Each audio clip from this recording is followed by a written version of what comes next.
kana booddee boqonnaa naa kennu du'a qofaadha. Kanaaf iyyoonis bakkaanii fidadhe deemaan jira waan ta'eef isinin jaalladhaa yeroo gaarii turtii qaalii qabaadhaa. አንዲት ልጅ ሰው በኮሜንት ስለሰደባት ራሷን አጠፋች ብሎ ሰው ነግሮኛል ትላለች።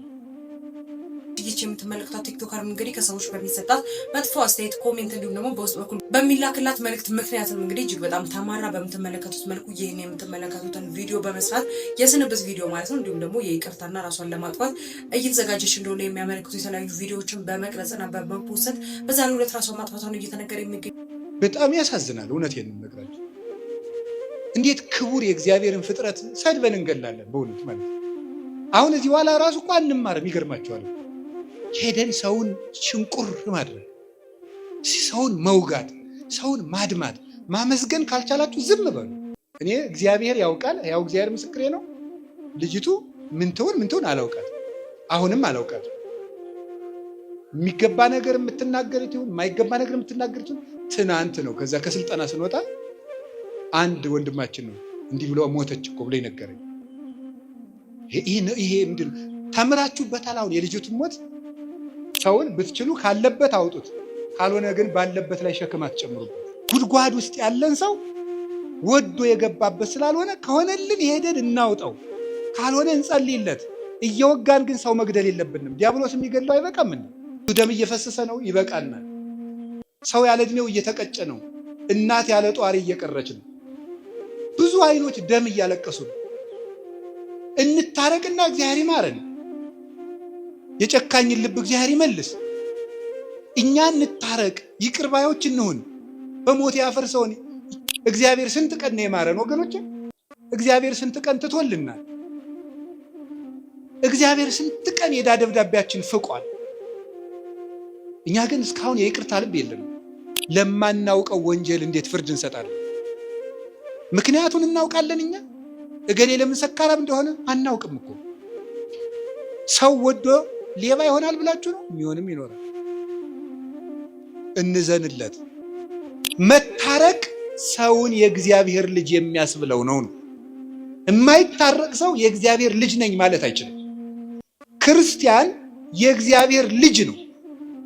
የማይታረቅ ልጅ ደግሞ የእግዚአብሔር ልጅ አይደለም። ሰው ዛሬ ያጣ የሚሰማው ሰው ነው። እኛም አንሰማም፣ ሌላውም አይሰማም፣ ሌላውም አይሰማም። እዚህ ውስጥ ብዙ ሰምና ወርቃል። አሁን እኮ ሰው ምንም በጣም ምንም መረጋጋት የሚባል የለም። ይሄን ራሱ አሁን ትንሽ ወሬ ልታናግሩት ራሱን ሲያክ እጁን እንደዚህ ሲያረግ እንደዚህ ሲል ያስጨንቃል፣ ያሳዝናል። በውስጣችን መረጋጋት የሚባል ነገር የለም። ኦርቶዶክሳዊ ሰው ተበድሎ ተከትሎ ሄዶ በር ቢዘጋበት አንኳክቶ የሚታረቅ ሰው ተሸናፊ አይደለም፣ እግዚአብሔርን ይመስላል። ኢትዮጵያ የሚያዋጣት እጇን ወደ እግዚአብሔር መዘርጋት። ከእግዚአብሔር ጋር ከታረቅን እግዚአብሔር ለግፈኞች ልብ ይሰጣል።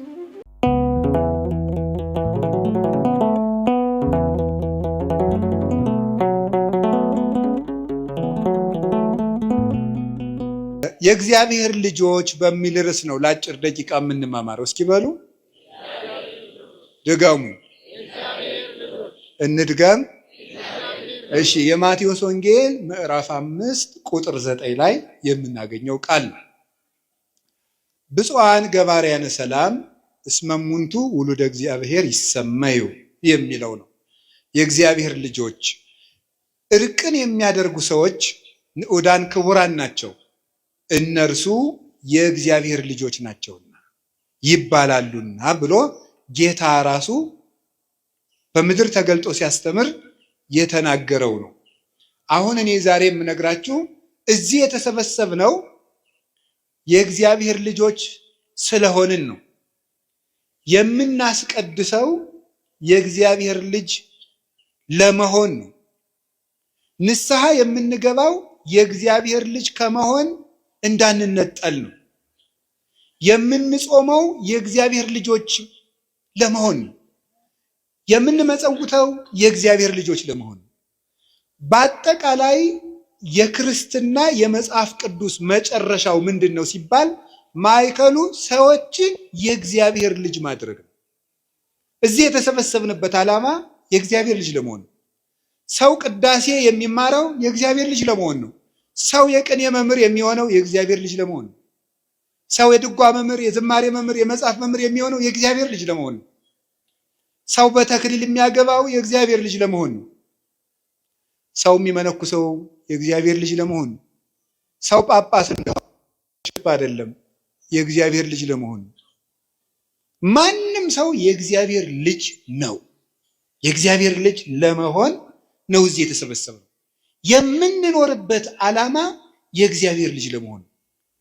አንዳንድ ጊዜ መንገዱን መዳረሻውን ካላወቁ መንገዱን ይስቱታል አይደለም? የእግዚአብሔር ልጅ ለመሆን እንደምንኖር ካልገባን መንገዳችን ምን እንደምናደርግ አይገባንም ማለት ነው። የእግዚአብሔር ልጅ መሆን ማለት እሱን መምሰል ማለት ነው። አርአያውን አምሳሉን መፍጠር መምሰል። በነገራችን ላይ ኃጢአት ማለት ምን ማለት መሰላችሁ? ኃጢአት በዕብራይስጥ ቋንቋ ካታህ ይባላል።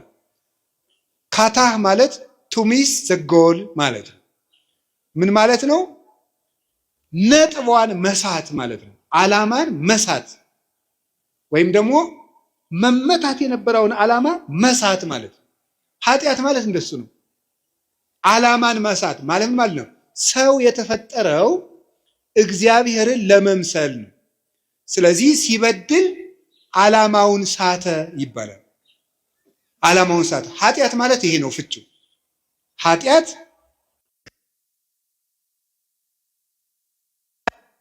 ማለት ጎልን ማሳካት ወይም ደግሞ ቱሚት ዘማርክ ይባላል።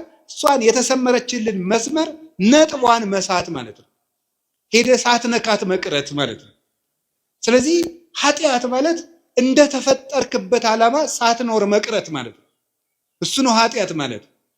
ጽድቅ ማለት ደግሞ እግዚአብሔርን መምሰል ማለት ነው።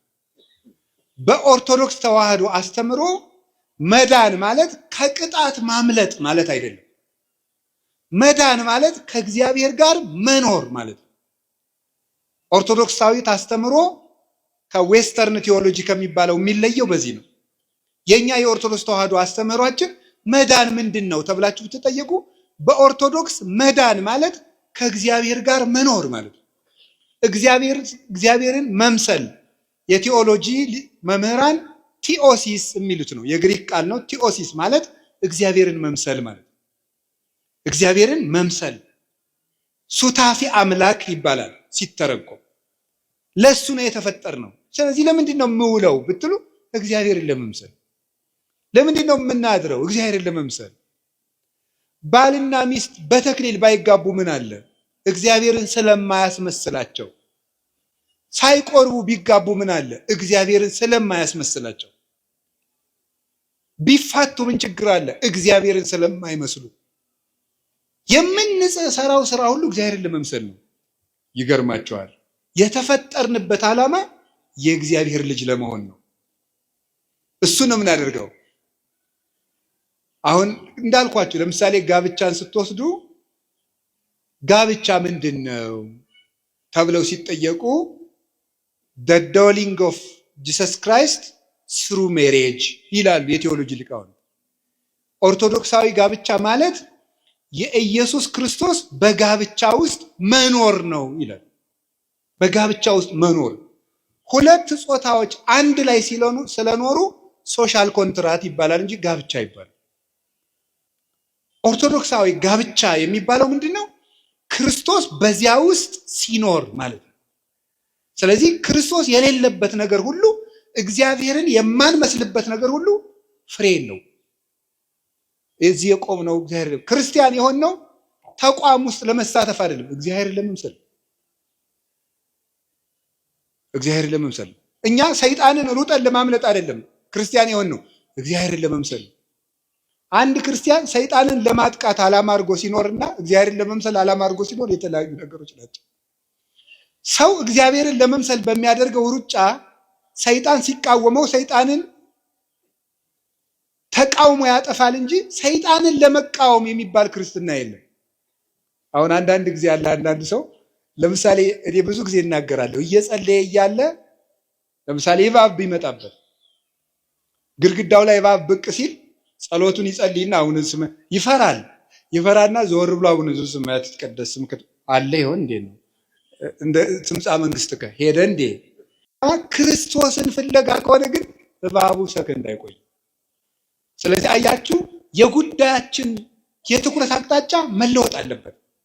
ሰው ክርስቶስን ብሎ ይጸልያል እንጂ ሰይጣንን ለማጥቃት አይደለም የምንጸልየው። የፖዚቲቭ አፕሮች እና ኔጌቲቭ አፕሮች የሚባል ነው አሉ የእናንተ ዘመዶች የሚሉት። ስለዚህ ዲያብሎስን ለማሸነፍ ሳይሆን የምንጸልየው ክርስቶስን ለማግኘት። ክርስቶስን ለማግኘት በምናደርገው ሩጫ ዲያብሎስን እናሸንፈዋለን። የእሱን ክፋትም ጠንቅቀን ማወቅ አለብን እንዳያሰናክለን። እና ዘመዶቼ በምድር ላይ ልናጣው የማይገባ ሀብት የእግዚአብሔር ልጅ የመሆናችን ስልጣን። ቅዳሴ ስንቀድስ ካህኑ ጸጋሁ ለእግዚአብሔር ያሃሉ ምስለ ኩልክሙ፣ የእግዚአብሔር ጸጋ ከእናንተ ጋር ይሁን ማለት ሊቃውንት አባቶቻችን እንደሚተረጉሙት ሀብተ ወልድና ስመ ክርስትና ገቢረ ተአምራት ወመንክራት መንግስተ ሰማያት ይደረግላችሁ፣ የክርስቶስ ልጅነት ከእናንተ አይነጠቅባችሁ እያለ ነው ቄሱ የሚመርቀን። ጸጋሁ ለእግዚአብሔር ማለት ክርስቶስ በነፃ የሰጣችሁ ልጅነታችሁ አትወሰድባችሁ። ቅዱስ ጳውሎስ በሮሜ መልእክቱ በጸጋው ድነናል የሚለው በስራችን አይደለም፣ በጸጋው ድነናል የሚልበት ምክንያት ለምን ይመስላችኋል? የእግዚአብሔር ልጅ ለመሆን እኛ ያበረከትነው አስተዋጽኦ የለም፣ በቸርነቱ ነው የሰጠን ማለት ነው እንጂ ስራ አያስፈልግም ማለት አይደለም። ልጆቹ ያደረገን በቸርነቱ ነው፣ በምህረቱ ነው። ባሪያ እንኳን መሆን አይገባንም ነበር። በቸርነቱ ልጆቹ አይገርባችሁም? ቅዱስ አትናቴዎስ ይናገራል በእንተ ቀዳማዊ ቃል የሚል መጽሐፉ ላይ ሲናገር ሰዎች እግዚአብሔር እንዲሆኑ የእግዚአብሔር ልጅ ሰው ሆነ ይላል። ሰው እግዚአብሔር ይሆናል፣ እግዚአብሔር እንዲመስሉ ማለት ነው። አንተን ዳግመኛ ለመውለድ ያንን ያደረገልን በጸጋው ነው፣ በምህረቱ ነው፣ በስጦታው ነው። ጥምቀቱን የሰጠን በስጦታው፣ ስጋው ደሙን የሰጠን በስጦታው፣ ክህነቱን የሰጠን በልግስናው፣ ቤተክርስቲያንን የሰጠን በልግስናው፣ የምንድንበትን የምንጠቀምበትን ስም ይዞ የመጣልን በጸጋው ነው። ከቃሉ ጋር ናችሁ እና የእግዚአብሔር ልጅ መሆን ነው ትልቁ ነገር። እግዚአብሔር በምድር ምን ስልጣን ሰጥቶናል ብትሉ ሁላችሁ ያላችሁ ስልጣን ነው፣ ትልቅ ስልጣን። ሁላችሁም መዘጋጃ ቤት ሳትሄዱ፣ ፍርድ ቤት ሳታሳውጁ ከሰማይ የሚደርስ አንድ ትልቅ ስልጣን አለ። እሱ ምንድነው? የእግዚአብሔር ልጅ መሆን። ወለእለሰ ተወክፍዎ ወሀቦሙ ስልጣነ ውሉደ እግዚአብሔር ይኩኑ፣ በስሙ ላመኑና ለተቀበሉት የእግዚአብሔር ልጆች የሆኑ ዘንድ ስልጣን ሰጣቸው። ስለዚህ የእግዚአብሔር ልጅ መሆናችንን እንዳናጣ ነው። እግዚአብሔር ሆይ ምንድነው ልጅህ አድርገኝ ብለን መጠየቅ ያለብን። ስንጸልይ ምን ብላችሁ ጸልዩ ነው ያለ? እስኪ አንድ ጊዜ ብለን ሁላችሁ በሉ እንጂ ሁላችሁ አባታችን ሲገለበጥ እናንተ ምኖቼ ናችሁ ማለቱ ነው። አቤት ልጆቼ ናችሁ ማለት ነው። አባታችን ሆይ ማለት ልጆቼ ናችሁ። እግዚአብሔር ንጉሳችን ብቻ አይደለም አባታችን። ስለኛ ይገደዋል፣ ስለኛ ያሳስበዋል። ከልብስ በላይ ራሱን አልብሶናል፣ ከምግብ በላይ ራሱን መግቦናል። ለኛ ሞቶልናል። በግ አላረደልንም፣ የራሱን ስጋ ነው የፈተተ። ወይን አልቀዳልንም፣ የራሱን ደም ነው የሰጠን። እንዲህ ያለ አባትም የለም። እሱ አባታችን ነው ለእያንዳንዳችን። ታዲያ የእግዚአብሔር ልጅ የሆነው በምንድን ነው? በሃይማኖት፣ በጥምቀት፣ በቅዱስ ቁርባን በኩል የክርስቶስ ልጆች ሆነናል። ከሆንን በሃይማኖት፣ በጥምቀት፣ በቅዱስ ቁርባን፣ በእምነት የእግዚአብሔር ልጆች ከሆንን ያን የእግዚአብሔር ልጅ መሆናችንን የምንገልጽባቸው ፍሬዎች አሉ። አያችሁ፣ ለመዳን ሰው ስራ ያስፈልገዋል የሚባልበት ምክንያት በዚህ ነው። በነፃ ልጆቹ አድርጎናል። በነፃ ልጆቹ ካደረገን በኋላ በጥምቀት ገብረ ሥላሴ ወለተ ሥላሴ ከተባልን በኋላ በጥምቀት ልጆቹ ከሆን በኋላ የሱ ልጅ የመሆናችን ፍሬዎች አሉ ከኛ የሚጠበቁ። እነዚያን ፍሬ ሲያጣ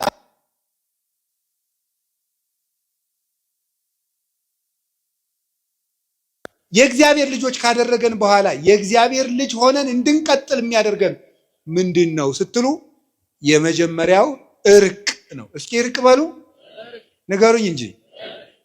አሁን ዛሬ በዚህ በባለ 50 ቅዱስ ያሬድ ብሏል፣ ምድርኒ ትገብር ፋሲካ ከሐጺባ በደመ ክርስቶስ።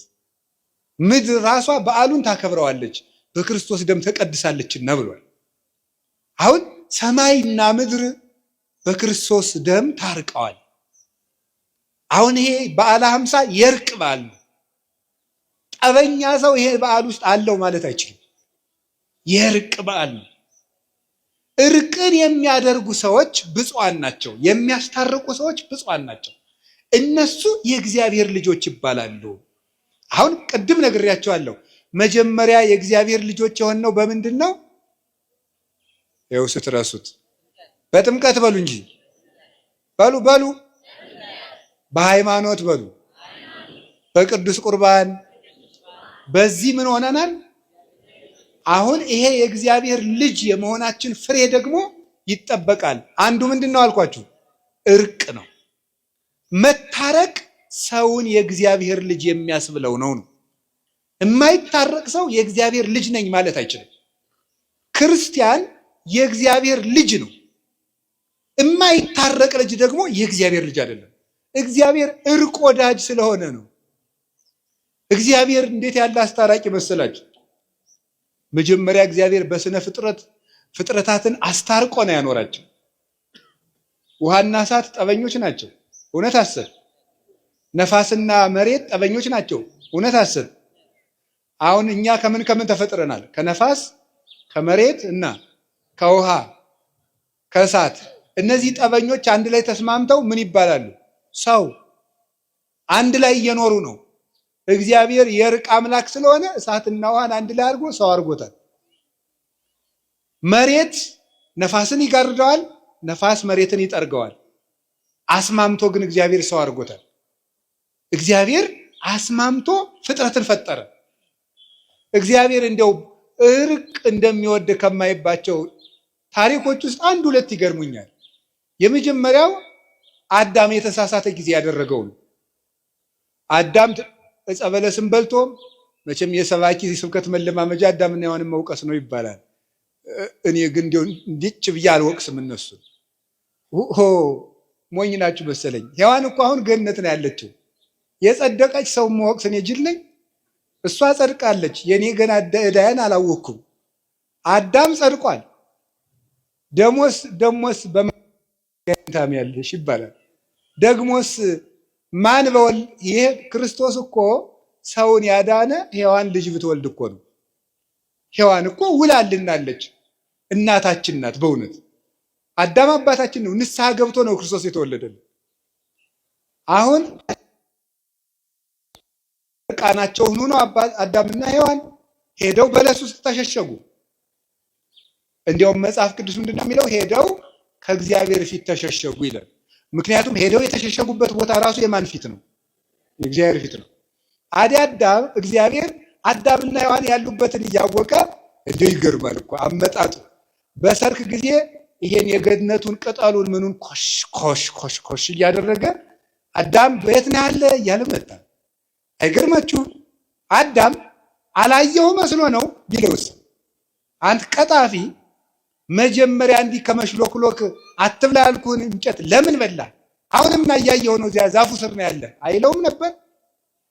ቸርና ሰው ወዳጅ የሆነ መድኃኔዓለም በብሉይ ኪዳን የነበረው አካላዊ ቃል እግዚአብሔር አዳም ወዴት ነህ?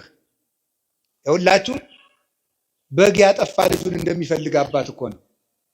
አባት በግ ጠብቅ ልጅ ብሎ ልጁን ያሰማራዋል። አው ከተማ እንኳን በግ ጥበቃ የለም፣ እኛ ጠብቀናል በገጠር። እና ግን ስሙ እንግዲህ እናስተምራችኋለን። እናንተ ኮምፒውተር ታስተምሩናላችሁ፣ እኛ ደግሞ በግ ጥበቃ። እና በግ ስንጠብቅ እንዲች አርጋ አውሬ እንዳታስበላ ተብለን እንላካለን። አንዲቱን ግልገል አውሬ ከበላብን ምን እናደርጋለን? ሄደን እንደበቃለን። ከጠፋን አሁን እኔ በግ አጥፍቼ አባቴ መጥቶ ይሄ ክፉ ልጅ ይሄ መናጢ ላግኘውማ ሲል ብሰማው ምን አደርጋለሁ? ዞር ብዬ ወደ አንዱ መጥፋት እንዲያው ልጄ በተገኘ እንጂ በጊት ውስጥ ቅልጥ ትበልቃለሳ እዚህ ነኝ ያለው አባባ ብዬ ያለውበትን እናገራለሁ ማለት ነው። ርህራሄውን አይቼስ አልተቆጣኝም ማለት ነው። አዳም እንዲጽናና ይህስ እግዚአብሔር ሊምረኝ ነው እንዲል የሚያውቅ እግዚአብሔር የማያውቅ መስሎ አዳም ወዴት ነህ አለው። እዚህ ነኝ ያለው። ምን ሆነ ነው አለው። የሆነውን አያውቅም እግዚአብሔር? ንገሩኝ እንጂ። ያያችሁ ጭንቀቱን መስማት ፈልጎ ነው ሊያናግረው ቢሻ ይላሉ ሊቃውንቱ። እንደዚህ አሁን አንዳንድ ሰው ይሉላችሁ ችግር መጥቶ ሲነግራችሁ፣ ለምሳሌ ብር ያላችሁ ሰዎች ከሆናችሁ ድሃ መጥቶ ወግ ሲያወጋችሁ ወግን አሳጥረውና ብር ነው የፈለግ አይባል። ችግሩን አስጨርሶ ማዳመጥ ይገባል። ብር ከሚወረውር ሰው የሰማ ሰው ይበልጣል። ጭንቀቱን የሰማ አይዞህ፣ እኔም እንዳንተ በዚህ ዘመን ችግረኛ ነበርኩኝ፣ አይዞህ ያልፋል፣ እኔም ደግሞ እንዲተጋግዛለሁ ሲሆን ሲያለቅስ አብሮ ማልቀስ ይገባል። በቀር ግን ምንድነው ዝም በል አንተ ጉዳይ ገብቶኛል አጠር አድርገው ብዙ ጉዳይ አለብኝ መስማት የምትችሉበት እድል ከሌላችሁ ለሌላ ቀን ቅጠሩት። ሰው ዛሬ ያጣ የሚሰማው ሰው ነው። እኛም አንሰማም፣ ሌላውም አይሰማም፣ ሌላውም አይሰማም። እዚህ ውስጥ ብዙ ሰምና ወርቅ አለ። በቃ ሌላውም አይሰማም፣ ሌላውም አይሰማም። በቃ እኛም አንሰማም። ሚስትም ባሏን አትሰማም፣ ባልም ሚስትም አይሰማም። ውሎ ገብቶ ሰው አይደማመጥም። እንደ ዝንጀሮ ስልኩን ይዞ ጉጭ ነው፣ የሚሰማ የለም። በጣም አስቸጋሪ ነው በእውነት ማለት ነው። የሚሰማ ሰው ከጠፋ ዓለም የሚጠፋ ጆሮ ሲጠፋ ነው።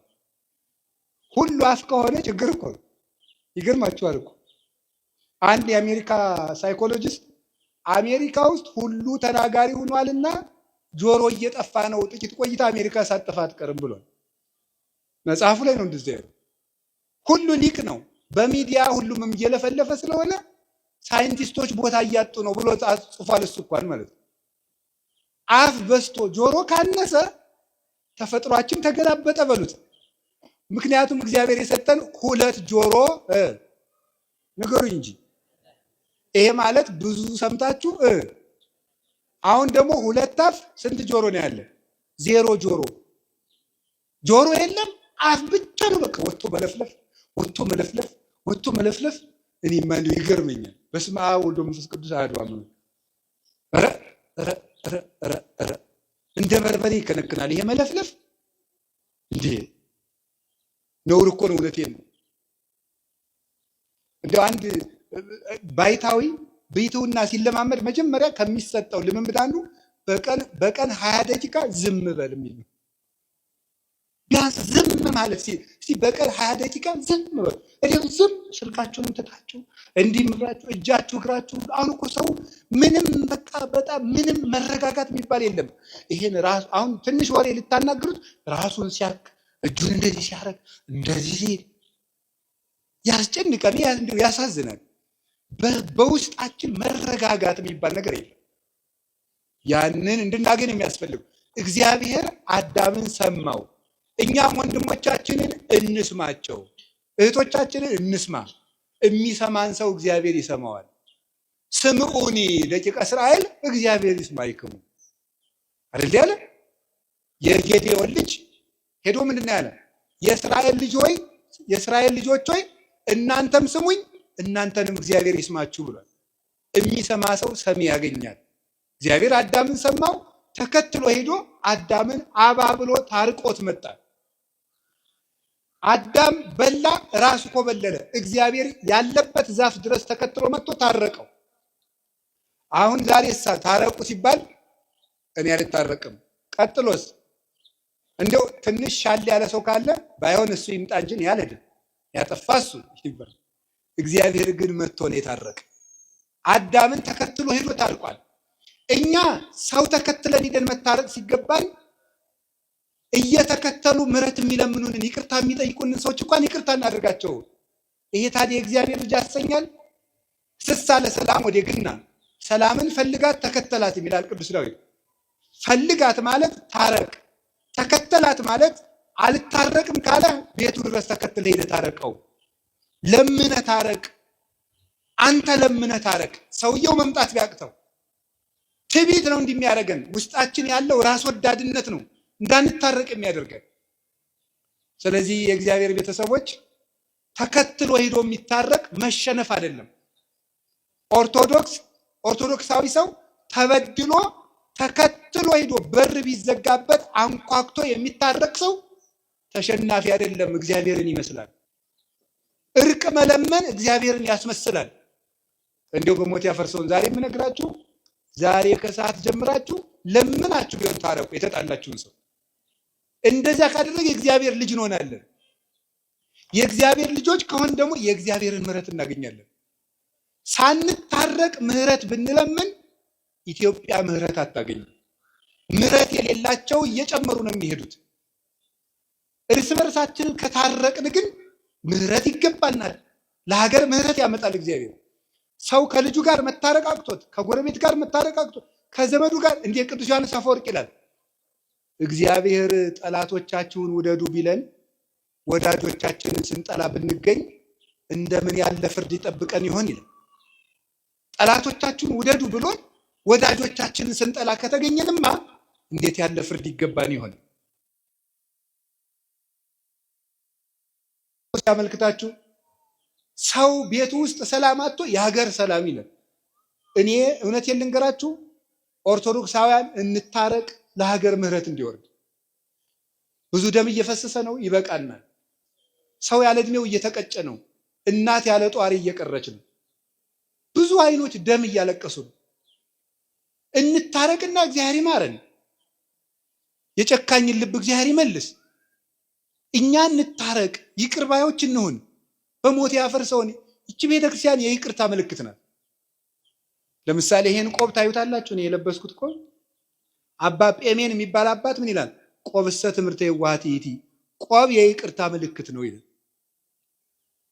ቆብ ይቅርታ የማያደርግ መነኩሴ አይባልም። ቆብ የይቅርታ ምልክት ነው። ምክንያቱሳ ይሄ በዕለተ ዓርብ ክርስቶስ የደፋው የሾህ አክሊል ነው።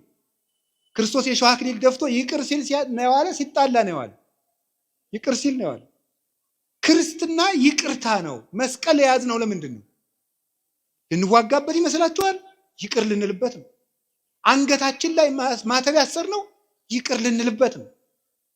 ያለ ይቅርታ በፍጹም የእግዚአብሔርን ፊት ማየት አይቻልም። ቅዱስ ዳዊት ርትዕሰ ትሬዮ ገጾ ወርትዕሰ ትሬዮ ገጾ፣ ቅን ሕሊና የእግዚአብሔርን ፊት ታያለች አለ። እንደሱ ያለ ፊት ማለት ነው። ጠላቱ እያሳደደው ይቅር የሚል ዳዊት። የአምላክ ልብ የተባለ እኮ እንደ አምላኩ ይቅር ባይ ስለሆነ ነው። እና እግዚአብሔር አዳምን ተከትሎ ታረቀው። ኋላ ደግሞ በጣም በሚያስደንቅ ሁኔታ እግዚአብሔር ቀድሞ ካደረገለት በላይ ለአዳም ትልቅ ነገር አደረገለት። መጀመሪያ እግዚአብሔር ትቢያውን አንስቶ የአምላኩን መልክ እንዲይዝ አድርጎ ፈጠረው። ይሄን መያዝ ባይሆንለት ደግሞ ወነስአ አርአያ ገብር፣ የባሪያን መልክ ይዞ አምላክ ወደ ምድር መጣ። ይህ ፍጹም ይቅርታ ነው። እንደምን ያለ ይቅርታ ነው! በእግዚአብሔር መንግስት ላይ በተነሳ በጠላቱ ለአዳም የእሱን መልክ ይዞ መምጣት ፍጹም የሆነ ምሕረት ነው እግዚአብሔር ለሰው ልጆች ያደረገው። ማን ንጹሕ ልብስ እያለው አዳፋ ልብስ ይለብሳል? ማን ሀብታም ሆኖ በድሃ ጓሮ ይገኛል? ክርስቶስ ግን እፎ ቤተ ነዳይ ሀደረ ከመ ምስኪን፣ እንዴት እንደ ምስኪን ከድሃ ቤት አደረ፣ በበረት መካከል ተወለደ። ይህ ፍጹም ይቅርታ ነው። ያም ብሎ ደግሞ ስጋውን ቆረሰ፣ ደሙን አፈሰሰ። ይሄ ፍጹም ይቅርታው ነው። በምስማር ለሚመቱት እጆች ይቅርታን አደረገ። ይሄ ፍጹም ይቅርታው ነው። እናንተ በአይሁድ ትደነቃላችሁ፣ እኛ እድሜያችን በሙሉ ስንሰቅለው አይደለንም የኖር ነው። አይሁድ እኮ አንድ ቀን የቸነከሩት። ኃጢአት በሰራን ቁጥር እኮ ክርስቶስን እየሰቀልን ነው። እግዚአብሔር ስንት ቀን ነው የማረን ወገኖች? እግዚአብሔር ስንት ቀን ትቶልናል? እግዚአብሔር ስንት ቀን የዕዳ ደብዳቤያችን ፍቋል። እኛ ግን እስካሁን የይቅርታ ልብ የለንም። ቅዱስ ዮሐንስ አፈወርቅ እንደተናገረው ዓርብ የክርስቶስ ደም ሲያርፍበት አለቱ ሲሰነጠቅ የአይሁድ ልብ ግን እንደተዘጋው አለ ይላል። ልባችን እስከዛሬ ተዘግቶ ይቅርታ የለው ምሕረት የለው አንኳኩ ይከፈትላችኋል አለ። የልባችን በር ተዘግቶ ምኑን በር ነው የሚከፍትልን? ራዕየ ዮሐንስ ምዕራፍ 3 ላይ አንብባችኋል። በደጅ ቆሜ አንኳኳለሁ፣ የሚከፍትልኝ ካለ ገብቼ እራት እበላለሁ። ክርስቶስ ዛሬም በደጅ ቆሞ ያንኳኳል። የተዘጋ ልብ ነው ያለው። ወንድሞቼና እህቶቼ ይቅር ባዮች እንሆን። ያን ጊዜ እግዚአብሔር ይቅር ይለናል። ብፁዓን መሐርያን እስመ እሙንቱ እስመ ሎሙኒ ይምህርዎሙ፣ የሚራሩን ውዳን ክቡራን ናቸው ለነሱም ፍቱር ርቱዕ ሥላሴ ይራሩላቸዋል ብሎ ነግሮናል።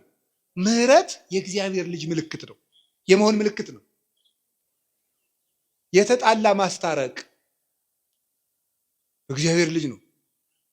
ባልና ሚስትን ፈልጋችሁ አስታርቁ። አሁን እግዚአብሔር ቤተክርስቲያኒቱን የሚመታት ትዳርን በመምታት ነው። ባልና ሚስትን ፈልጋችሁ ጭራችሁ አስታርቁ። እውነቴን ነው።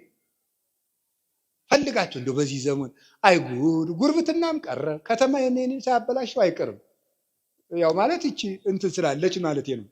ግብ የሚባል ነገር ስለመጣ ምንም የለም። አሁን ድሮ ገጠር ስናድግ ምንድነው መሰላችሁ የሆነ ጭቃ ስናቦካ ምናምን ልጅ ነን የሆነ ጎረቤት ካገኘን የመቅጣት መብት አለው። አባቴ አይደለም ግን በደንብ አድርጎ ይገርፈኛል። ዋስጥራ ብሎ ነው የሚገርፈኝ። ሄጄ ደግሞ ይቆጡልኛል ብዬ ለእናት አባቴ ገሌ እኮ ደብድቦኝ ሲባል ደግ አደረገ ሰይ እኔ ይጨምሩልናል እንዲያውም ማለት ነው። ያ ነው ኢትዮጵያዊነትን ያቆየው ማለት ነው። አሁን የጎረቤትን ልጅ መቆንጠጥ ይቻላል? ኧረ በስላሴ ጭራሽ አሁንማ ጭራሽ ልጅንም መቆንጠጥ አይቻልም ነው እንጂ አቢዩዝመንት መጨቆን ነው ልጆች።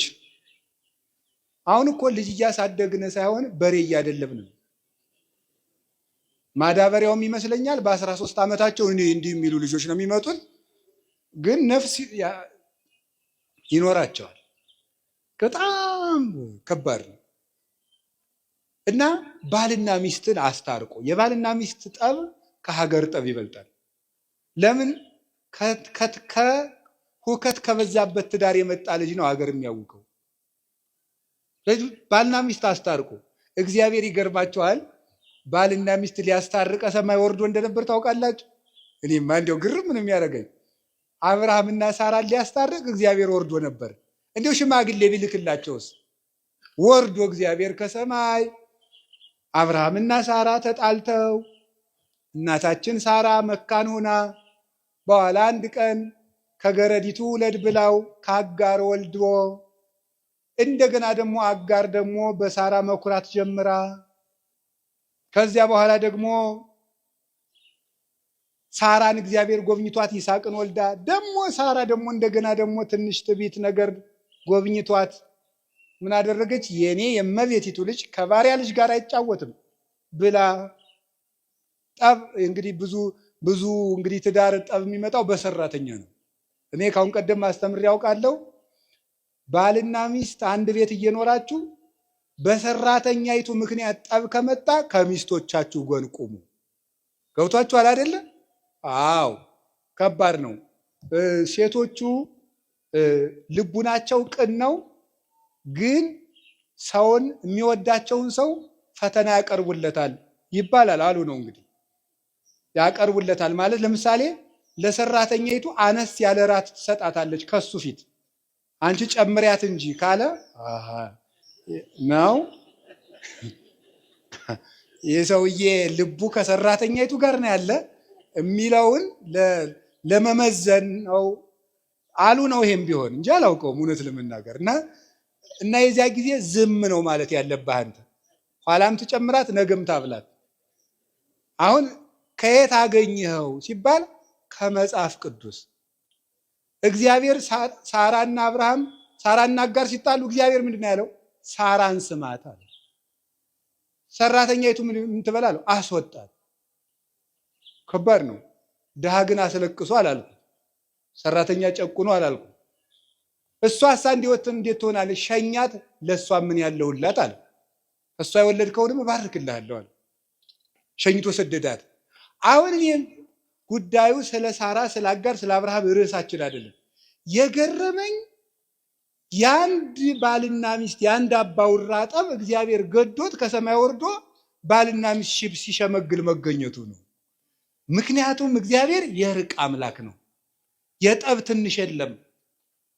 የዓለማት ጌታ ሁለት ሰው ሊያስታርቅ ከሰማይ ወርዶ መጣ። ይሄ ግርማችሁ እርቅ ቀላል ነው። እግዚአብሔር ከሰማይ የወረደበት ርዕሰ ጉዳይ ነው እርቅ። ክርስቶስ ሰው የሆነው ሊያስታርቅ ሊታረቅ ነው። እርቅ ትልቅ ነገር ነው። ከቃሉ ጋር ናችሁ? ከቃሉ ጋር ናችሁ? እግዚአብሔር ከሁላችን ጋር ይሁን። በቅዱስ መጽሐፍ ፊልሞና መልእክት የሚባል ታውቃላችሁ አይደል? እስኪ ማታውቁት ፊልሞና መልእክት የሚባል እስኪ ሰምቶ የማያውቅ እጁን አውጡ አውጡ አውጡ አውጡ አውጡ። ካሜራውን ተው እናንተ ተው ተው ተው ተው ተው። አቤታችን ይከደን። እግዚኦ እግዚኦ እግዚኦ እግዚኦ። መች አላችሁ እናንተ? እንዲሁ እውነቴን እኮ ነው። እንዲሁ ነውር አይደለም። እስኪ አንድ ጥያቄ ልጠይቃችሁ፣ ሌላ ጥያቄ ልጠይቃችሁ። እስኪ ሊዮናርዶ ዳቪንቺን የሚያውቅሽ አውጡ አውጡ። ሊዮናርዶ ዳቪንቺን የሚያውቅ ሞናሊዛን የሳላት ማለት ነው ወይ? በሁለቱም እንዲያ ናችሁ እንዴ? አውጡ እንጂ አውጡ። ሞናሊዛን ይሄን እዚህ ላይ በርታላችሁ። አሁን ሊዮናርዶ ዳቪንቺን እያወቃችሁ የአምላካችሁን መጽሐፍ አታውቁም? ነውር አይደለም? ነውር ነው። ተው በሞት እንተዋወቅ ከእግዚአብሔር ጋር። የእግዚአብሔርን መጽሐፍ እንዴት ነው የማታነቡት?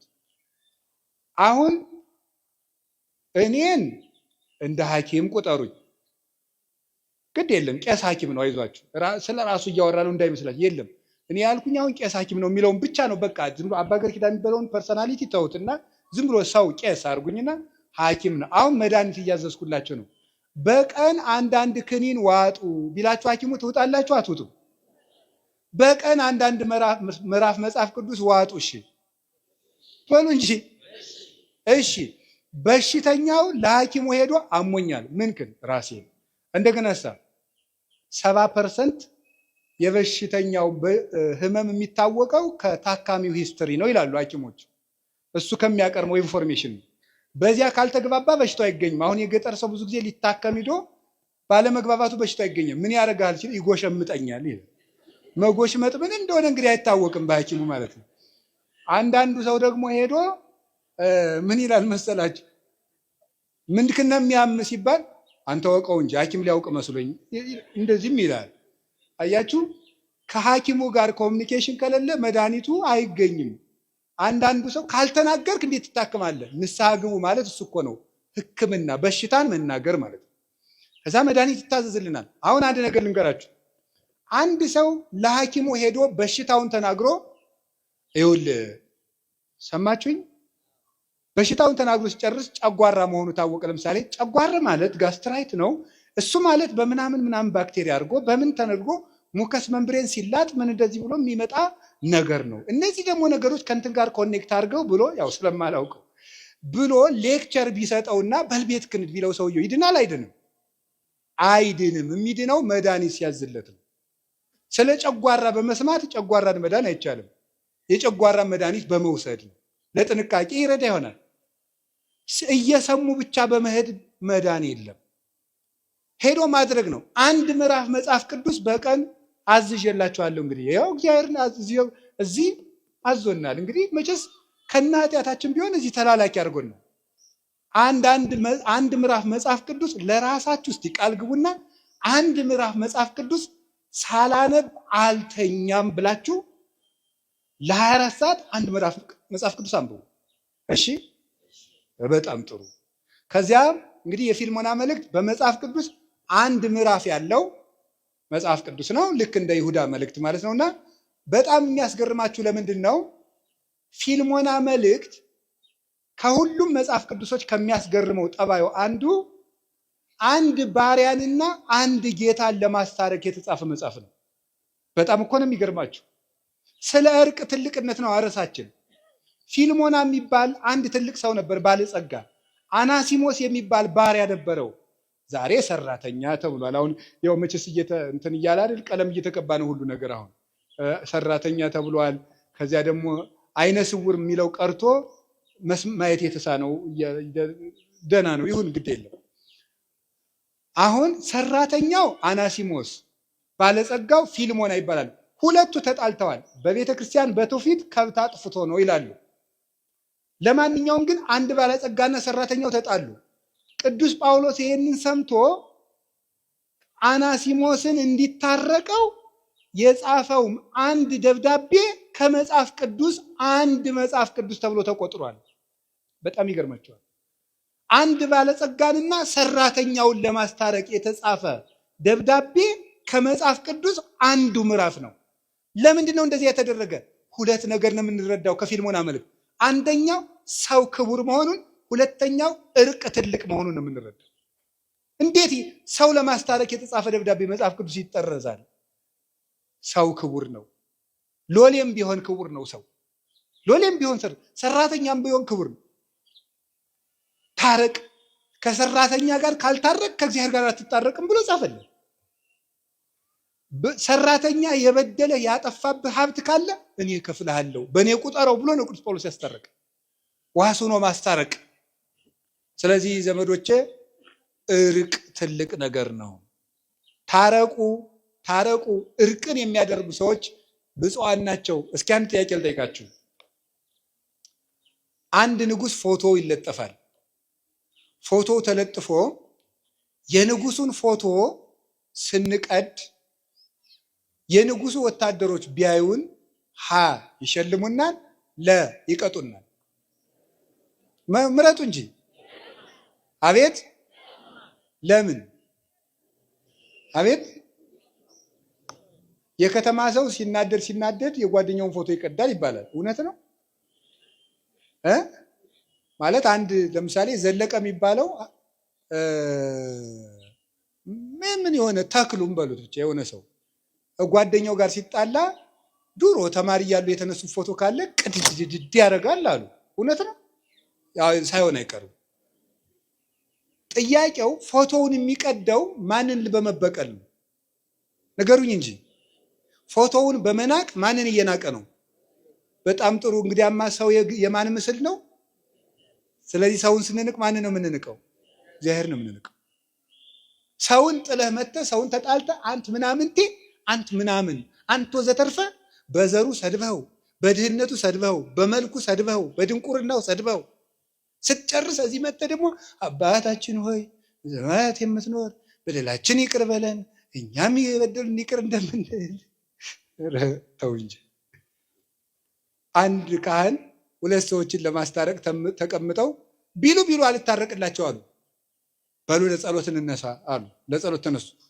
በሉ አባታችን ሆይ የሚል አባታችን ሆይ ሳይታረቁ ነው እኮ። በሰማያት የምትኖር ስምህ ይቀደስ፣ መንግስትህ ትምጣ፣ ፈቃድ በሰማይ እንደሆነች እንዲሁም በምድር ትሁን። የዕለት እንጀራችንን ስጠን ዛሬ፣ በደላችንን ይቅር በለን እኛም በሕግ አምላክ እዚህ ላይ ያቆሙ አሉ ይባላል። ገብቷችኋል? ለምን እኛም የበደሉንን ምን የሚላለው ይቅር እንል ዘንድ የሚላለው። እግዚአብሔር ላይ ለምን ድራማ ትሰራለህ? ታረቅ። አቡነ ዘበሰማያትን አለማለት ኃጢአት ነው። ሳይታረቁ አቡነ ዘበሰማያት ማለት ደግሞ በእግዚአብሔር ላይ መዘበት ነው። ከዛሬ ጀምሮ እንታረቅ። እኔ የተጣሉ ሰዎች ገጥመውኝ ሳስታርቅ የምጠቀማት አንዲት ነገር አለች። ከጠቀመቻችሁ ልንገራችሁ።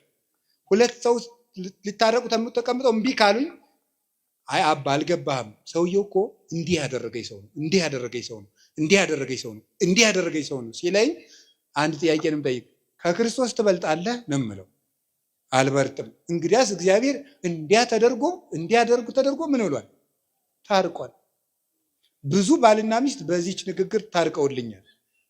ከክርስቶስ ትበልጫለሽ፣ ከክርስቶስ ትበልጣለህ እላለሁ። አልበልጥም ካልክ ታረቅ፣ አልታረቅም ካልክ እንዲሁ ከሆነም ደግሞ እሱ ይምጣ፣ ከሆነም ደግሞ እሷ ትምጣ አይባልም። ሄደህ ታረቅ። ዛሬ ስለ እርቅ ነው የምነግራችሁ። የጻድቁ ቤት የእርቅ ቤት ስለሆነ አባታችን አቡነ ተክለ ሃይማኖት ዓርብ ቀን አይደለ አንድ ሰውዬ መጥቶ የጣዖት አምላኪ ልጅ መጣ።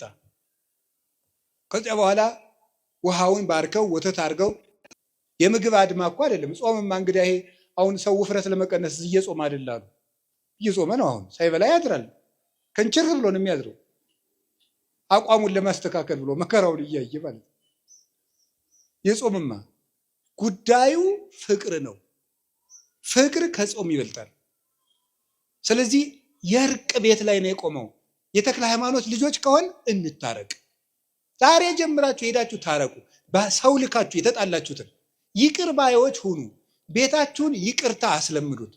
ሕፃናትን ሳይቀር ይቅርታ የመጠየቅ ልምድ በቤታችሁ ገንቡ። ባለትዳሮች ሕፃኑን ልጃችሁን የ5 ዓመቱን ልጅ እናንተ ካጠፋችሁ ይቅርታ ማለት አለባችሁ። ነገ ይሄ ልጅ ይቅርታ ይጠይቃል ማለት ነው። ይቅርታን ያውቃል። ባል ከልጆቹ ፊት ሚስቱን ይቅርታ ብሎ ማሳየት አለበት። ሚስት ከልጆቿ ፊት ይቅርታ፣ ነገ እሱ ባል ሲሆን ሚስቱን ይቅርታ እንዲጠይቅ፣ ነገ እሷ ሚስት ስትሆን ባሏን ይቅርታ እንድትጠይቅ። ይቅርታን ስላልተማርን ነው አሁን ይሄ ተራራ ልብ ይዘድ ብለን እንደ ዶሮ አውራ ዶሮ ነው እንደዚህ ኩፍስ የሚለው። አውራ ዶሮ ይመስል ልባችንን አሳብጠን ነገ ክርስቶስ ለሚንደው። የእግዚአብሔር ልጅ የሚያደርገን እርቅ ነው። አሁንም ስለ እርቅ ትልቅ ነገር፣ ሰውን መንቀፍ፣ በሰው ቂም መያዝ፣ ወንድምን መጸየፍ እግዚአብሔርን ከኛ ይሰውረዋል። ይገርማቸዋል። ሰውን በልብ ራሱ መታዘብ። አንድ መልአክ የሚገለጥለት አንድ ሰው ነበር። በጣም የተጠቀመ የበቃ ቅዱስ ነው። ደግሞ አንድ አስመሳይ ሰው ነበር። ያ ሰው ጽድቅ ያደርጋል። የሚያደርግ ግን ሰው ሲያየው ነው። ወይም ጽድቅ የሚያደርገው ሰው እንዲያየው ነው። እና አንድ ቀን ያ መልአክ የሚገለጥለት የበቃው ቅዱስ ያኛው ለሰው ብሎ ጽድቅ የሚያደርገው ሰው ሲመጣ ሲያየው ኡፍ አለ። ምንም አላለ። እንደዚህ ነው ያለው። እንደዚያ ሲል መልአኩ ከፊቱ ተሰወረ። በኋላ ጸልዮ ሲገለጥለት እግዚአብሔር ለምኖ ሲገለጥለት ለምንድን ነው የተሰወርከኝ ሲለው ለምን ባልንጀራህን ትነቅፋለህ? ዛሬ ለሰው ብሎ ጽድቅ ቢሰራ ነገ ለእግዚአብሔር ብሎ መሰራት ይጀምራል። ልጅም እንደ እድሜው ነው የሚያስበው፣ ኃጢአተኛም እንደ አቅሙ ነው የሚያስበው። ማሳደግ ነው እንጂ መወርወር ምን ያደርጋል ነበር ያለው። ስለዚህ የእግዚአብሔር ቤተሰቦች ሰው ምን እንደሆነ ማን ያውቃል? የሰውን ልብ ማን ያውቀዋል? ሁሉ ልብ የሚያውቅ የለም። ሰው ምን ሆኖ ሰካራም እንደሆነ በምን ታውቃላችሁ? ዘመን ጥሎት ይሁን፣ አጥቶ ይሁን፣ በአስተዳደግ ተበድሎ ይሁን፣ አደጋ ደርሶበት ይሁን፣ ጎዳና ላይ የወጣ በምን እንደሆነ በምን ታውቃላችሁ? አናውቅም። ለማናውቀው ወንጀል እንዴት ፍርድ እንሰጣለን? ምክንያቱን እናውቃለን እኛ። እገሌ ለምን ሰካራም እንደሆነ አናውቅም እኮ። ሰው ወዶ ሌባ ይሆናል ብላችሁ ነው? የሚሆንም ይኖራል። እንዘንለት ገሃነምን ባያውቅ ነው ብለን እንራራለት። እንታረቅ፣ ሰውንም እናስታርቅ። ቁልቁለት ወርደን አቀበት ወጥተን ከዛ ውጭ ሰውን አታስቀይሙ። እንዲሁ በሞቴ እረፍት። እኔ ትናንትና አንድ ሰው ነግሮኛል። ሰው ስለነገረኝ ነው፣ እግዚአብሔር በሚያውቀው ሰው ነው የነገረኝ። አንዲት ልጅ ሰው በኮሜንት ስለሰደባት ራሷን አጠፋች ብሎ ሰው ነግሮኛል ትናንት። በጣም ያሳዝናል። እውነቴን ነው የምነግራችሁ። እንዴት ክቡር የእግዚአብሔርን ፍጥረት ሰድበን እንገላለን በእውነት ማለት ነው። አሁን እዚህ በኋላ ራሱ እኮ አንማርም። ይገርማቸዋል እኮ ሄደን ሰውን ሽንቁር ማድረግ፣ ሰውን መውጋት፣ ሰውን ማድማት፣ ማመስገን ካልቻላችሁ ዝም በሉ። እኔ እግዚአብሔር ያውቃል፣ ያው እግዚአብሔር ምስክሬ ነው። ልጅቱ ምን ትሆን አላውቃትም፣ አሁንም አላውቃትም። የሚገባ ነገር የምትናገሩት ይሁን የማይገባ ነገር የምትናገሩት ይሁን ትናንት ነው ከዛ ከስልጠና ስንወጣ አንድ ወንድማችን ነው እንዲህ ብሎ ሞተች እኮ ብሎ ይነገረኝ። ይሄ ምንድን ተምራችሁበታል? አሁን የልጅቱ ሞት አንደኛ ክፉ ቃል ቢነገረን መሞት የለብንም ወገኖች። ሰው የመሰለውን ነው የሚናገረው። ያሰበውን ይናገራል፣ የመሰለውን ይናገራል። እግዚአብሔር እስካለልን ድረስ ሰው የጣለውን እግዚአብሔር ያነሳዋል።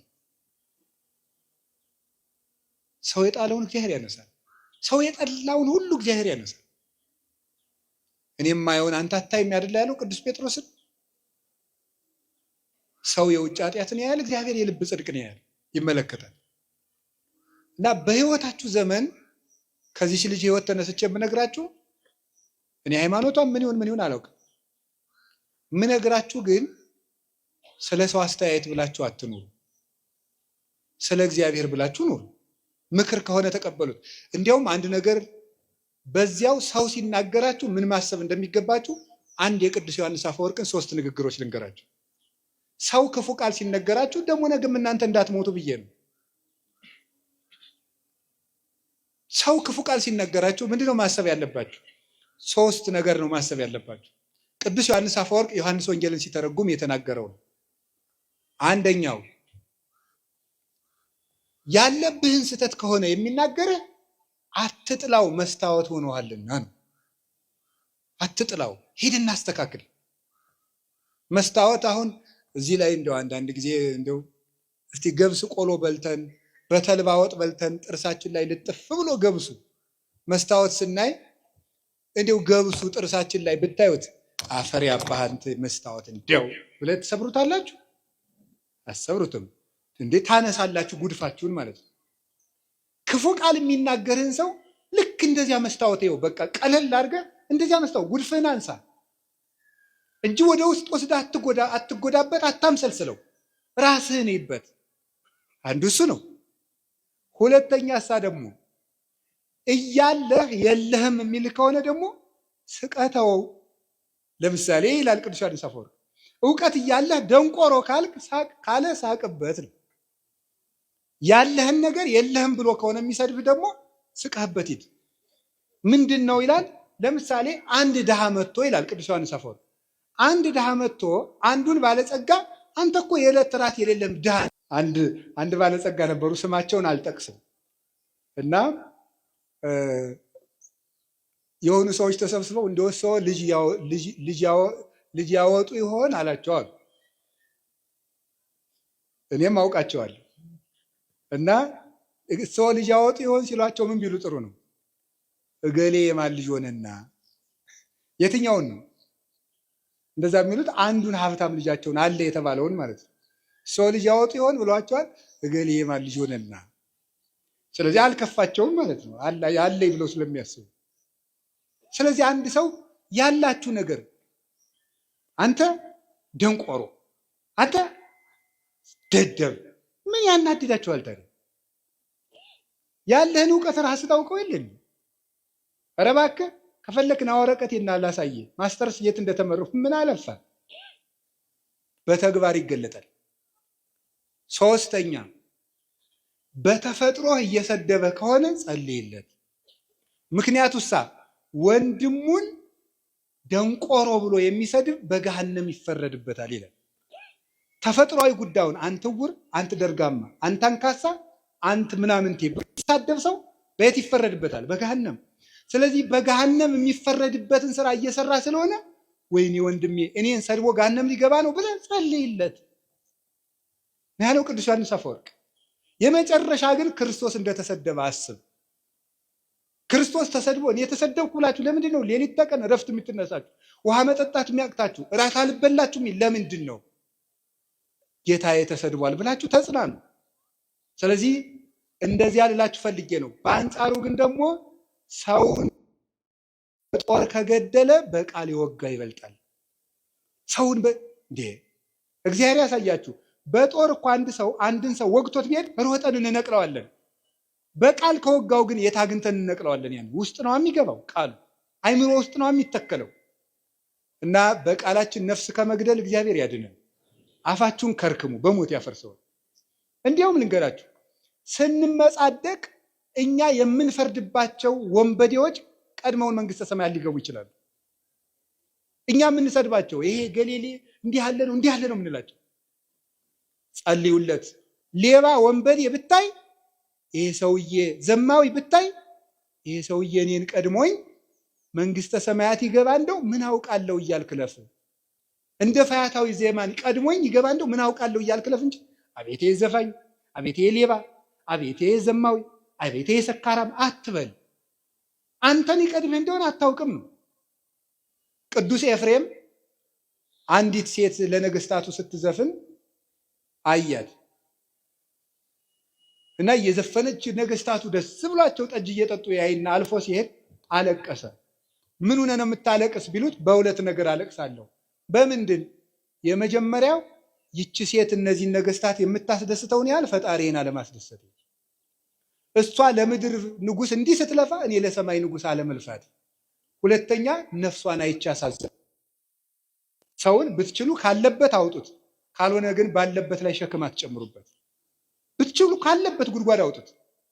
እንዲያውም አንድ ልንገራችሁ፣ ከባይታውያን አንዱ ከሴተኛ አዳሪዎች ቤት የሚሄድ ሰው ነበር። ቅርጫት ይሰራል፣ ቅርጫቱን ይሸጣል። ማታ ከሴተኛ አዳሪዎች ቤት ይሄዳል። ስንት ነው የምታሳድር ይላቸዋል። ይሄን ያህል በዛሬን ይመጣል ብሏት ይሄዳል። ብሩን ይከፍላል። ይሄድና ገብቶ ማልቀስ ይጀምራል። ምን ሆነ ነው? መልክ ያስጠልቷል ትለዋለች። አላስጠላኝም። እና ምንድነው የሚያስለቅስህ? እንሞታለን። ከዚያ በኋላ አብራው ታለቅሳለች። ምን ላድርግ? ንስሐ ልግባ። ያችን ለንስሐ አባት ይሰጣና እሱ በበነገው ቅርጫት ይሰራል። እንዲያው አንድ የመጽሐፍ መምህር ደግሞ ነበሩ። እሳቸው ደግሞ ምን አደረጉ ይባላል? ሴተኛ አዳሪዎች ጋር እየሄዱ የወር ደመወዛቸው ጥቂት ስለሆኑ የመጽሐፍ መምህር ናቸው። ጥቂት ስለሆነች ልጄ ስንት ነው የምታሳድሪ? በአንድ ቀን ይሄን ነው። ቢያንስ የሰንበት ነፍስሽ ትረፍ፣ የሰንበቱን እኔ ልክፈልሽ ይሉ ነበር ይባላል። ጉድጓድ ውስጥ ያለን ሰው ወዶ የገባበት ስላልሆነ ከሆነልን ሄደን እናውጣው፣ ካልሆነ እንጸልይለት። እየወጋን ግን ሰው መግደል የለብንም። ዲያብሎስ የሚገድለው አይበቃም እንዴ? እና ክርስቶስ ተስፋችሁ ነው። ምንም ተስፋ ብትቆርጡ ደግሞ ራሳችሁን አታጥፉ። እንግዲህ ያችን የሞተችውን እህታችን ባናውቃትም እግዚአብሔር በቸርነት አይኑ ይመልከታት። ብፁዓን ገባርያነ ሰላም፣ ሰውን የሚያስታርቁ ሰዎች ንዑዳን ክቡራን ናቸው።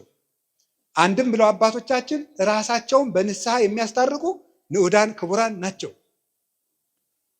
የሚያስታርቁ ማለት ራሳቸውን በንስሐ ከእግዚአብሔር ጋር የሚያስታርቁ። ይሄ ባለ 50 ሰማይና ምድር ታርቀውበታል። አሁንም ንስሐ ግቡ። በባለ 50 ንስሐ የለም የተባለው ስግደት አይሰጣችሁም ነው እንጂ አትናዘዙም አልተባለም። እሾህ ወግቶኝ አሁን ባለ 50 ነው በሰኔ ነቅልልሃለሁ ይባላል እንዴ? እንዴ እሾህ አይደለም እንዴ? ኃጢአት ምንድነው? እሾህ ነው። ነፍሴን እየወጋት አይደለም እንዴ? እና እሱን በሰኔ ነቅልልሃለሁ ልባል ነው እየወጋኝ? አሁኑኑ ሄዳችሁ ታረቁ፣ ከእግዚአብሔር ጋር እንታረቅ። ኢትዮጵያ ምን ያስፈልጋታል ብትሉኝ ከእግዚአብሔር ጋር መታረቅ። ኢትዮጵያ የሚያዋጣት እጇን ወደ እግዚአብሔር መዘርጋት። ከእግዚአብሔር ጋር ከታረቅን እግዚአብሔር ለግፈኞች ልብ ይሰጣል። እግዚአብሔር ክፉ ልብን ይመልሳል። ደም አፍሳሾችን እጃቸውን ይሰበስባል፣ ያስተካክለዋል። ክፉ ምክራቸውን ወደ በጎ ይለውጣል። እኛ ከእግዚአብሔር ጋር ግን አንታረቅ። ካልታረቅን ታዲያ ምን እናገኛለን? አንታረቅና እንለምነው ምን ይገኛል? ምንም። ስለዚህ የእግዚአብሔር ቤተሰቦች ሕዝብ ሲከፋ እንደ ጨንገር ክፉ ሰዎችን ይጠቀማል እግዚአብሔር ይባላል። አሁን ከእግዚአብሔር ጋር እንደመታረቅ ራሳችንን ወደ እግዚአብሔር እንመልስ። ስትሳደቡ ጳጳስ ስትሳደቡ፣ እኔ ለምሳሌ አሁን ዓርብ ጠዋት እንጀራ ስበላ ታዩኝ ይሆናል። እሷን ቪዲዮ ታነሱና ተመልከት ዓርብ ቀን ምን እንደሚያደርግ ተመልከት። ጉዳችንን አንደኛ እንደው ብትምሩን ምን አለ አንዳንድ ቀን። ኧረ በስመ አብ ወወልድ ወመንፈስ ቅዱስ። እናንተ 100 ኃጢአት ሰርቼ ብላችሁ ስትናዘዙ ውጣ አንተ ሌባ ብለናችሁ ሷላ አያሳንሱ እኮ ነው። አንደኛ ብትምሩን ምን እውነቴን ነው። አባ ገሌ ንስሐ ይግቡ ብላችሁ በግል ብትነግሩ ይሸጋሉ። ሁለተኛ ደግሞ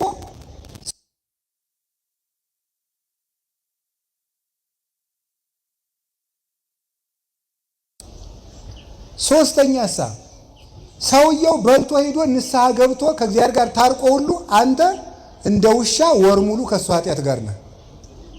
ሰውየው ግን ታርቆ ጨርሶ ሊሆን ይችላል ከእግዚአብሔር ጋር። በጣም እኔ የምነግራችሁ አሳፋሪ የሚያሰኝ ይሄ ነው። ራሳችንን ከእግዚአብሔር ጋር እናስታርቅ። እንመወቃቀሱን እንተው። ሲኖዶሱ ነው፣ ቄሶቹ ናቸው፣ መነኮሳት ናቸው፣ ጥሩ አባታትን ዝም ብለን እንታረቅ። ግድ የላችሁ። አዎ እኛም እያጠፋን ነው። ጥሩ አባት አልሆናችሁም፣ ግን አብረን እናዲያ እግዚአብሔር ጋር እንታረቅ። ለእኛም ጸልዩልን፣ ለምኑልን። ጥሩ ሰው ካልሆንልን እኔ እንደው እውነት ለመናገር እንዴ አፄ ቴዎድሮስ ሲያስቀድሱ አሉት የተባለ አንድ ነገር አለና ሲያስቀድሱ ዲያቆኑ ጳውሎስን ትቶ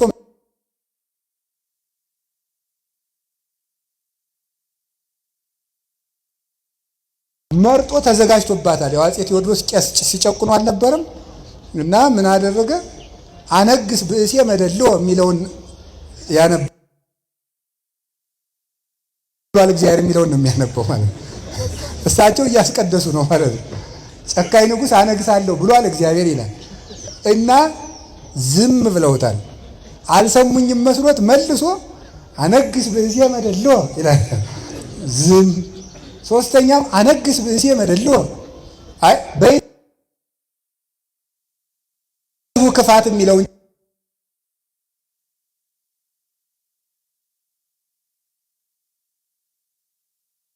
ስለ ህዝቡ ክፋት የሚለውን ጨምረው ነው። ስለዚህ የእግዚአብሔር ሰዎች እንደው እንደ ጦር ጉሮሮ እንደ ፈረስ ጆሮ ተካክለን በድለናል። ሰውኔም ጨምሮ ያው እግዚአብሔር ያውቃል። እንደው ለትትና ማለት ሁላችንም በድለናል። እግዚአብሔርን ይቅር በለን እንበል። ይልቁን እንታረቅ። ራሳችንን አሁን ከዛሬ ጀምራችሁ ንስሐ አባት የሌላችሁ ንስሐ አባት ያዙ። ፈልጋችሁ ከእግዚአብሔር ጋር እንታረቅ። ከዚያስ ከወንድማችን ጋር እንታረቅ። የምታየውን ሰው ሳትወድ የማታየውን እግዚአብሔር የት አይተህ ትወደዋለህ ይላል ሲራክ ሲናገር። እግዚአብሔር እንዴት ታውቀዋለህ? ከእግዚአብሔር ጋር እንታረቅ፣ ከወንድማችን ጋር እንታረቅ። ደግሞ ምን ይላሉ አባቶቻችን መልሶች ተረጉሙት? ሰውን ከእግዚአብሔር ጋር እንዳይጣላ ይላሉ። ከእግዚአብሔር ጋር እንዳይጣላ የሚያስታርቁ ማለት ገንዘባቸው በዚህች ነግድና አትስረቅ ብለው ከእግዚአብሔር ጋር ያስታርቁታል። አያችሁ፣ በንስሐ ብቻ እኮ አይደለም። አንተ ሌባ የሆነውን እንካ በዚች ስራ ከዚህ በኋላ ሌባ አትሁን ነው ከእግዚአብሔር ጋር ታስታርቀዋለህ። ልክ እንደ ንስሐ አባት ሆንክ እኮ ማለት ነው። ንስሐ አባትነትን አጠቁ የሚያስታርቅ ቄስም ብዙ ነው። ሰውን ከእግዚአብሔር ጋር የሚያስታርቅ ቄስ ብዙ ነው። ፈራጅ አትሁኑ፣ ቄስ አትጥሩ። እኔም አምላክን ቄስ አትጥሩ ጥሩ አይደለም። እንደው ቄስ አትጥሩ። ሳያሳዝኗችሁም እንደ እውነቴን ነው 50 ዓመት 40 ዓመት መከራቸውን ጥረው ግረው ውሻ እየጮህባቸው ተምረው ሰዓታት ቁመው አድረው ማህሌት ቁመው አድረው መጥተው ከእናንተ እንደው አንድ ቀን እንጀራ ብሉ ብላችሁ ታማላችሁ። ቄሱ ሲጎርስ ይሄው እንትን ሲል በቲክቶክ እያወጣችሁ በፊት ምን ጉድ ናችሁ? እንደው እውነቴን ነው ማምላክ የሰው ገመና እያወጣችሁ የእናንተን ገመና የሚያወጣ ይጥልባችኋል። እንዴት የሚበላን ሰው ቀርጾ ሰው እንዲህ በፍጹም ነውር ነው። ከኦርቶዶክስ አይጠበቅም። ሲለፋ ያደረ ቄስ ቢበላስ ነውር አይደለም እንዴ? ነውር እኮ ነው። ሰው በሆድ ይፈረድበታል። ደሞስ የምትመጻደቁ ለምንድን ነው? እግዚአብሔር ለጅብ የሚሰጠውን እንጀራ ለቄስ መስጠት አቅቶት መሰላችሁ? ትጸድቁ እንደሆነ ብሎ ነው እንጂ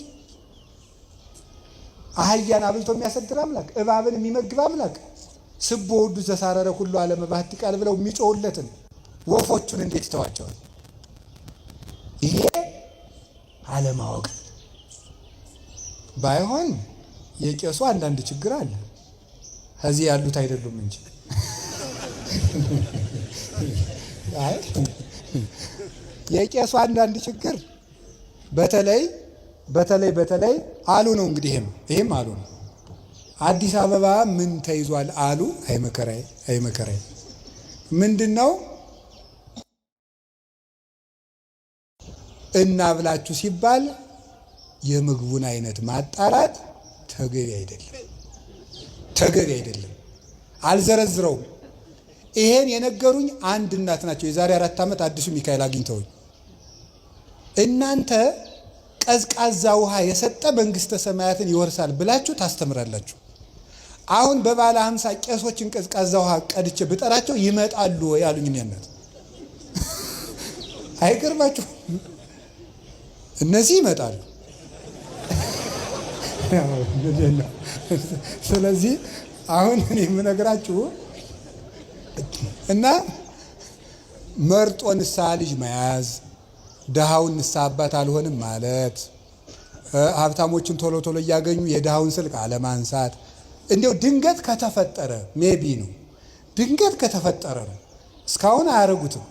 ድንገት ከተፈጠረ ይችን እናስተካክል፣ እኛም ይችን እናስተካክል፣ እናንተም አትፍረዱ። አብልታችሁ መፍረድ ኧረ በጣም ከባድ እኮ ነው። አብርታ እያበላችሁ ቪዲዮ ማንሳት ሞኝ ናችሁ። እንዲህ አሁን እኔ አሁን መጥቼ ከእናንተ ቤት ስበላ ጉርስ ሳረግ ቪዲዮ ልትቀርጹኝ ነው? መነኩሴን እንደው ሲጸልይ ያነሱታል እንጂ ሲበላ የኛ አባት ሲበላ ልትሉ ነው? የኛ አባት ሲጸልይ በሉ እንጂ ነው እኮ ነው። ዘወር ነው ማለት ዘወር። እንደውም ልንገራችሁ፣ ሰማችሁኝ? ሰው ሲበላ አቅርባችሁ ዘወር በሉ። አይን አይቱት ይብላ፣ ሐራበው ይብላ። እኔ እውነቴን እኮ ነው። እንዴ እግዚአብሔር አብርሃምን ለማብላት ከሰማይ እንደወረደ አላያችሁ? አብርሃም እንዲበላ ብሎ እግዚአብሔር እየበላ እንደዚህ እያጣበቀ እየጎረሰ እየመሰለ አብርሃም እግዚአብሔር ከበላማ እያለ እንዲበላ አብርሃም እንዲበላ። እኔ ካስተማሩኝ መምህሮቼ አንዱ ያየዋቸው ስማቸውን ስለማይፈልጉ ውዳሴ ከንቱ እንዳይሆንባቸው አልጠቅስም። አንድ ቦታ ሄደን ይጨመር እንጀራ አሉ። የእንታ ምነካቸው ብለን እኛ ደግሞ ይጨመር አረ በቃን ስንል አይን ያልበቃኝም ጨምሩ ብሎ ተጨመረ። ከተጨመረ በኋላ ለካ ሌላው ሆድ እንደቀረው አይተው ነው እንዲበላ ብለው ነው። እሳቸው ግን አልበሉ። ሰውን እንደዚህ አድርጎ ነው እንጂ ማሳደግ። ኦርቶዶክሳውያን እኮ ልክ አለን። ኦርቶዶክሳውያን ወርቆች ነን። ብናለቅስ ያምርብናል። ልቅሷችን ውብ ነው። ሰርጋችን ውብ ነው። ክርስትናችን የሰማይ ነው። ይሄን እንደ ፈሪሳውያን መመጻደቁን እንትወው። ስለዚህ እግዚአብሔር ቤተሰቦች ከካህናት ጋር አትጣሉ፣ ራሳችሁን ከእግዚአብሔር ጋር አስታርቁ። እንታረቅ። ቄስን ከእግዚአብሔር ጋር ሰውን ከእግዚአብሔር ጋር የሚያስታርቅ ቄስማ ብዙ ነው እንጂ ማምለክ 3 ክንድ ከስንዝር ቁመት ያለው ሰውዬ ጸልዮ ለምኖ ከፈጣሪው ጋር የሚያስታርቅ ከኢየሱስ ክርስቶስ ጋር የሚያገናኝ የክርስቶስን ሥጋ በእጆቹ የሚፈትት ቡሩክ እኮ ነው ይሄ። አሁን ይህንን ቄስ ብፁዕ ነው ብለው ተርጉሞታል። የንስሐ አባት ብፁዕ ነው ሰውን ካስታረቀ ነው። ታዲያ ንስሐ ልጆቹን ከእግዚአብሔር ጋር ካስታረቀ አንድም ብለው ኃይለ ቃልን ከኃይለ ቃል የሚያስታርቁ መምህራን ብፁዓን ናቸው ይላል ቅዱስ ቄርሎስ ሲተረጉሙ። የተጣላ መጽሐፍ ቅዱስን የሚያስታርቁ ተጣልቶ የሚታያቸውን የመጽሐፍ ቅዱስ ኃይለ ቃል የሚያስታርቁ ብፁዓን ናቸው ይላል። ስለዚህ የእግዚአብሔር ቤተሰቦች የእግዚአብሔር ልጆች የሚባሉት ይሄን እርቅ የሚያደርጉ ብዙ ስለ እግዚአብሔር ልጅነት ላስተምር የፈለኩት ብዙ ነበር። ይበቃኛል። በባለ 50 እስከ 6 ሰዓት ላጾማችሁ አልፈልግም። ስለዚህ መድኃኔዓለም የሚታረቅ ልብ ይስጠን። ታርቀን ደግሞ እሱ ይታረቀን። ይቅር ይበለን፣ በቃ ይበለን። መድኃኔዓለም ስለ ቅዱስ